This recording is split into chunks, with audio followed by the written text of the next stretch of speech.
Welcome to Bounce, playful, unfussy conversations with SoCal's arts and culture stars. I'm your host, Susan Petrella, a lifelong arts and culture patron slash advocate and the rock star consultant who rockets your business to success. Each Wednesday, I'm hanging out with cool, clever, and creative individuals. Today's guest is Joan Gladstone. Joan's a well-known Laguna Beach artist who paints vibrant, expressive seascapes and landscapes and portraits, who's enjoyed much acclaim and success. And she studied at Boston University School of Fine Arts.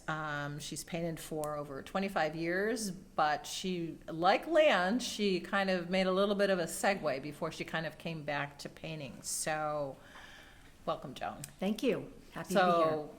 Yes, happy Wednesday. So tell us about this kind of like, so you went to Boston University School of Fine Arts, and so like Lance, you were drawing and painting as you grew up, or? I was to some degree. I mean, most of my art education was going to museums. I grew up near Coney Island in Brooklyn, and I had a laugh. And what we would do in high school, we typically had $2. And for $2, you could buy a subway token, go to the Metropolitan Museum or the Modern Art Museum for free, have a pizza and a Coke, and come home. Wow. What a life. What an introduction to art. So that really was the stimulus in my life. My parents were also artistic to some degree, but when I went to BU and got in a very difficult program, I felt daunted by the other students. I wasn't sure I was good enough or how I'd make a living as an oil painter. So I switched gears and went into public relations, which was my career for about 40 years. Okay, and so that must have been fairly interesting. It was very interesting. After 15 years, I started my own business. Okay.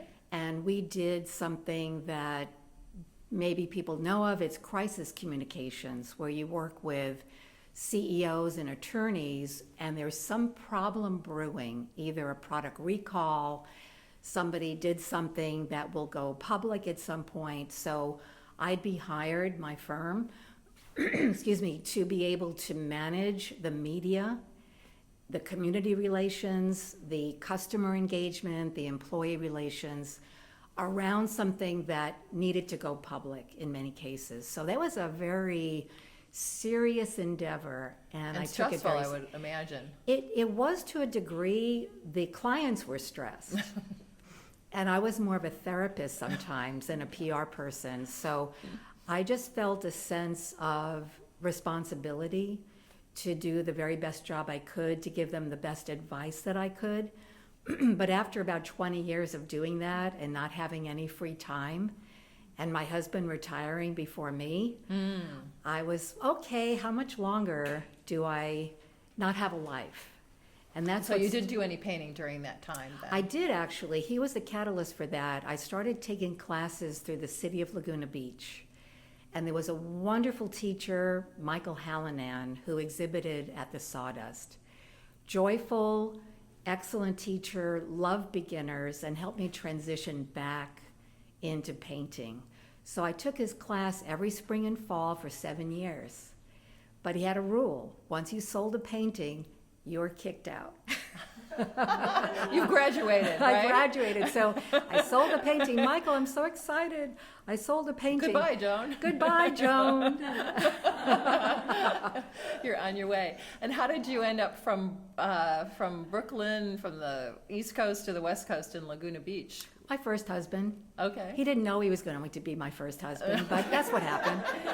And I had traveled to California and fell in love. Okay. Just absolutely resonated with me.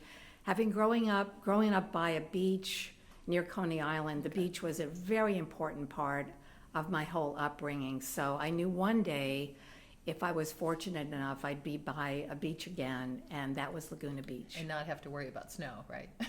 Yes, Okay. yes. So when you started painting, so what did you start with? Well, I tried dabbling in different things like watercolor, but I'm an oil painter, and Michael, the teacher, said, "What are you doing messing around with watercolor? You're an oil painter." So that's what I've done my whole art career. And I'm very happy with that medium. Maybe someday I'll change, but right now I'm very happy with it. And the subject matter, did you always start with, the seascapes and landscapes? That was a big part of it, living here. What I would do typically is I love to walk. And you have this wonderful phone with a great camera. So I would take lots of images as I walked and go home, and maybe out of 200 images, one might be potentially a painting. So, living in this area, again, you're looking at the seascapes, people on the beach, children on the beach. So that's how it kind of started. But I started evolving beyond landscapes, plein air type landscapes, to focusing on what I thought was the most interesting element of a scene. So probably my most popular painting, which is now a G clay at the Sawdust, is of the Laguna Lifeguard Tower, which everyone has painted. Everyone has painted. But as I thought about it and passed by so many times, I wanted to make the image monumental.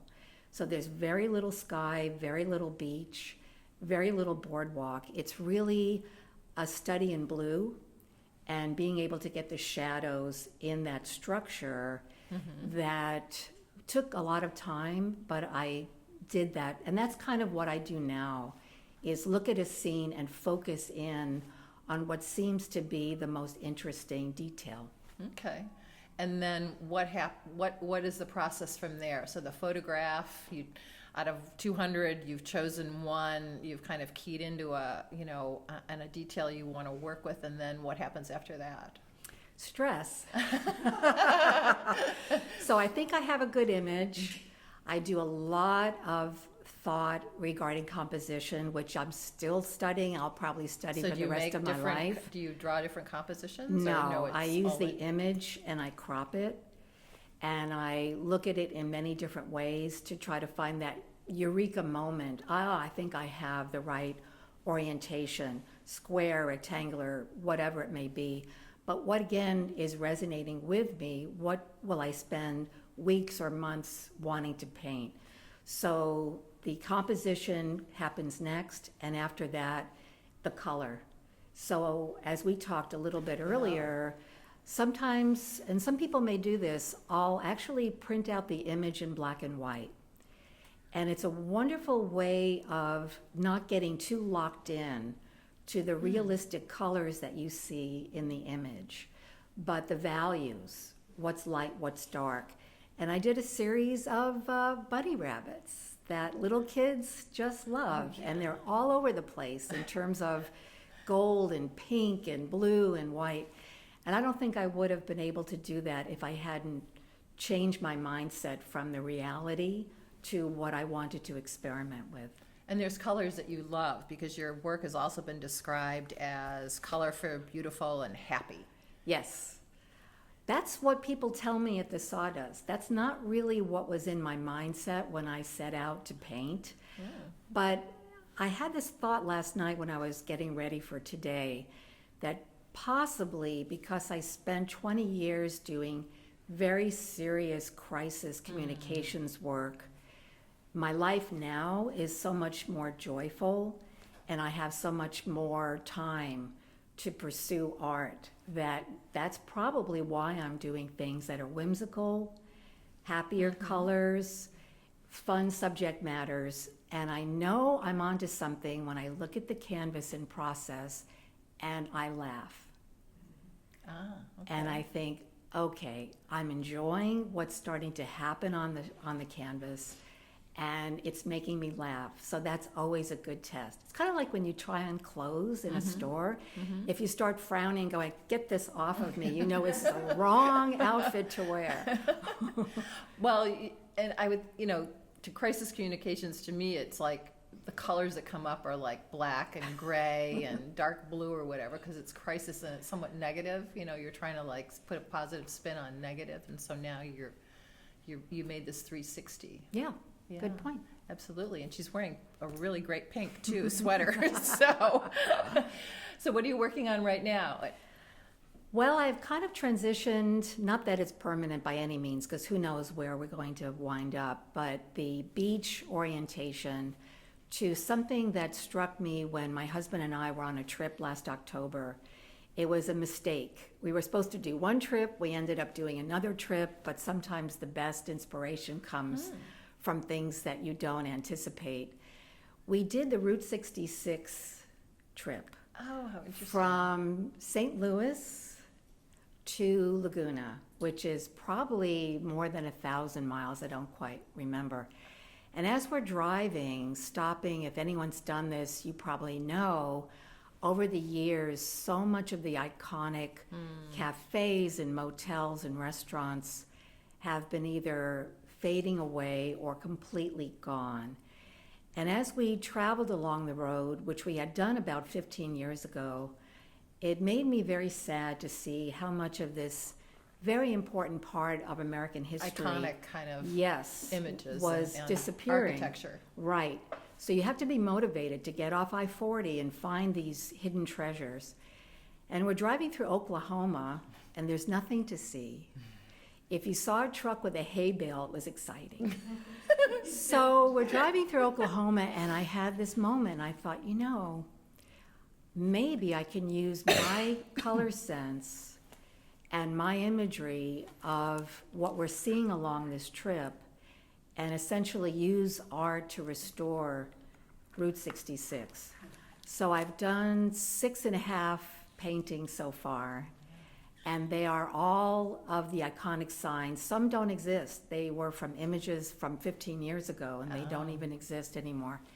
But they're very vibrant. They're very primary color, and we'll see. So I haven't yet introduced the series anywhere. This is my debut This for is you, her Susan debut. and David. Even My yesterday, debut she was today. like it was all under wraps. But there are some interesting places in, I guess, San Bernardino County along Route 66. There's some kind of iconic places or whatever. There's some left. There's Yeah. some left. So- New Mexico, Arizona, really Oklahoma, Springfield, Illinois. So a there big are difference in pockets. 15 years then. A huge difference in 15 years. Yeah, very, very sad. So did you work on all 6 at once, or one painting, and how long does that take? That would be like playing 6 pianos at the same time. I can't imagine how you do that. I typically work one by one. I love to focus. I've always had that interest in being focused on something, but if something's drying, I'll have it in the corner kind of calling to me as I'm working on the other one. But that's about the max, is to have 2. Okay. So they're just kind of, but do you have the idea for the images for so you're working on the one, but then do you have the idea for the images for the other 5? I did. In this case, I went through hundreds of images from years ago and this recent trip to pick out the ones I thought might make the best paintings. Interestingly, there's not a lot online, because in the 50s and 60s, when Route 66 was so popular, we didn't have color photography. So they might do postcards that they colorized. But there's not a lot of reference material that you can find, which is the challenge that I'm enjoying, is taking the imagery of these faded, dilapidated signs, missing light bulbs, missing letters, and recreating them. If it was one-on-one, doing it the way it is today, I don't think I would have as much excitement to be able to paint them. Interesting. Well, tell us about Sawdust and being at the festival. Sure. Sorry, I was getting a glass of water. So I've been in the Sawdust. This will be my 5th summer. It's been an incredible joy to have a venue. And I think Laguna Beach is so unique in that we have 3 major festivals that go on all summer long, where people can walk from one to the other and see so much different, wonderful art. So I love the engagement with the public. I think the PR background kind of came into that there. But I meet little kids, I meet people of all ages, and I learn so much from them about what they see, what their interpretations are, and what they think I should paint. Yes. So one example they're of not that- hesitant about expressing oh, no, that. no. So I was doing some banana stands in Newport, Balboa Island, And because I like signs, the vibrancy of signs. So this one little girl said, "What about a hippo cookie?" And I said, "What is a hippo cookie?" So I went down to Balboa into Dad's banana stand, frozen banana stand, and I saw this case of all these cookies that were shaped like hippos in all these colors. Bought one, brought it home, put it down, painted it, and then guess what I did? I ate it. Not the painting. Not the painting. So by now I think I've done like 8 or 9 6x6 hippo cookies in all these different colors, and it cracks me up. And that's the joy of not saying, "How dare you suggest that I paint that?" You know, I want to be kind of an artist that's accessible, that people smile, they sense the nostalgia of what I'm working on. One that I did recently is pretty big. It's a 40 by 40 tricycle on a stark white background, and it was my tricycle. And people come by and they see that painting, and if they're my age or a little younger, they stop. "Oh my gosh, I had that tricycle." And I'll say, "Was it red and white?" "Yes, it was red and white." They may not be able to afford that large an original painting, but they can afford a paper print. And that's what's so great about the Sawdust, is we offer a range. Okay. From the originals to G clays to prints on paper to note cards. So people can come from all over the world, which they do, and they can find something in their price point that gives them joy. So how do you decide like what work you're going to show? Do you create work specifically for that, or it's just part you're working all year long and you take part of your inventory or whatever there? Or? I take everything there because I've been very fortunate that things have sold. So when it's Sawdust season, there's a lot of silver hooks in my house. Okay. Because everything comes off the wall. Okay. And it goes into my booth. I have a good sized booth. But it's also rotating among different galleries. I have a solo show at the Newport Beach Central Library this summer. I have a show here at Coastline coming up this summer. Okay. So I have to decide what's going to go where. And you never know when someone out of the blue says, "I've been following you on Instagram and I want to buy that painting you just posted." So most of the work will go to the Sawdust. But I also can do the fine art prints on canvas, and that helps to kind of extend my inventory. What about, Lance mentioned about commissions? Gosh, no, never. So commissions, no? I don't do dogs. Only my neighbor's dog, because he was so cute. But no, I don't. I don't do commissions. I've done a couple, but kind of like he mentioned, the stress factor is too great. This better be good because they're paying me to do this, and they haven't weighed in to say I want that color or that whatever. But I kind of find where I am now, time is precious, and I want to do art that inspires me. And if I do something that I don't feel excited by, I think you can feel it in the art. And that's probably the biggest takeaway I've had from all the shows I've done. People will say, "I feel your joy in that piece. I know that you are happy painting that." And I was like, "Really? You can tell?" "Oh yes, I can tell. I don't know what that mystery factor is truly." Well, I think transference of energy or whatever. So you being happy or whatever, that I don't know. Could be. You know, the world is energy, so Yeah, maybe could be. that's what it's all about. So.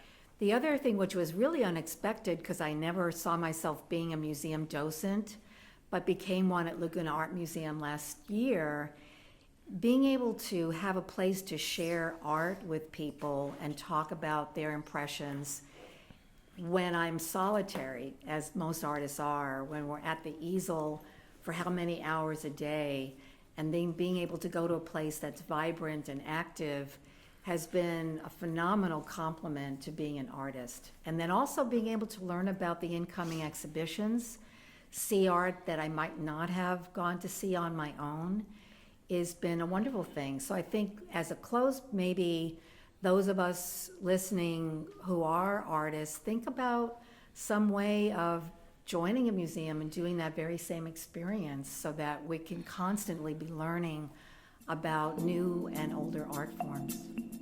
You've made Bounce Bounce. A special thank you to our generous sponsor, Coastline College, its Fine Art Department and Art Gallery. David Michael Lee, director, curator, professor. He's also Bounce's wonderful producer, audio tech. Thanks, David. Sorry.